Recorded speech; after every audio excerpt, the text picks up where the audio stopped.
Ito ang symbol natin, yung battery natin na 5S3P, 21 volts, 7 aids. May nagpagawa sa akin ito at binigyan niya ako ng idea dahil sa trabaho niya, gamit na gamit niya ang portable drill. Ang sabi niya sa akin, "Sir, ba pwedeng mag-assemble ka ng battery na magagamit ka na matagal yung portable drill ko?" Ngayon sabi ko, "Sir, hindi nga kasya din sa case natin." Kahit sabi niya battery pack lang tapos i-wire na lang niya.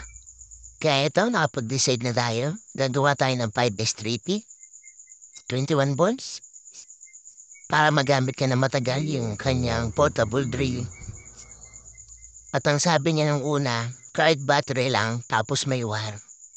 And siyempre tayo nagbigay tayo ng magandang suggestion. At ang sabi ko siya, mas maganda to kung merong case para sa safety ng battery. At pangalawa, mas magandang tignan. Kaya yan, naghanap tayo ng battery case natin. Meron naman ako dito mga case na pinagbawasan din ng 18650. Ito, makikita niya, bricks. Kaya sabi ko, dyan na lang. Ayun, kakabit natin yung battery niyan dyan sa loob.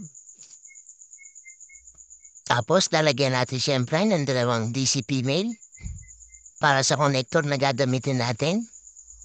Papunta din sa battery at para din sa charging. Yan, kabit natin yung DCP mail natin. Ito, mas matagal niya na magagamit to. Dahil 7Ah na yung battery niya. Compared din sa mga nabibili na portable drill na 1.5Ah o kaya 2.5Ah. Kaya, wiring natin. Dun sa unang video natin, may makikita na kaya, may wiring diagram to. At dun ko rin in-upload yung pag-assemble natin itong 5S3P natin. Nakabit natin sa DCP main. Yung negative at positive. Tapos, tetestingin natin. Ito guys, magandang idea to. Yung binigay sa akin ni Sir na to. Para magamit yan ng matagal yung portable drill niya. Sa mga ibang battery, sa mga portable pressure washer, sa impact, okay din to. Kaso naka-wired na siya. Dahil lang sabi ni Sir, papadala ko lang siya ng wire tapos hihinahin na lang niya dun sa portable drill niya. Kaya assemble natin.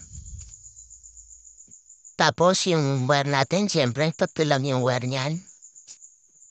Positive charging at sa positive ng out, papuntang drill. Tapos negative. Kaya dapat maglalagay tayo ng markings dyan para malaman natin kung nasan yung negative at positive natin. Dahil yung wire na ginamit ko ay hindi naka-color code ng red at black. Kaya assemble muna natin. So ibatin muna natin yung mga connection. Lagyan natin ng mga tape. Paglagyan natin ng mga insulation. Ayan. Kabit natin. Assemble natin. Ayan. Ito na siya. Ayan. Lagyan natin sa battery. Kabit natin yung... Lagyan natin yung battery. Kabit natin yung ginawa natin battery pack ng 5S3P. 7Ah. At kinakabit natin dun sa portable drill natin. And pansamantala, lagyan muna natin na product crocodile clip. Ayan, kabit natin. Testing. Ayan guys, nakita niya. Gumagana. Okay na siya. Papatesting nga lang natin doon sa may customer natin. At nag-feedback na siya at sabi niya, nagamit niya na matagal yung portable drill niya. Bye-bye!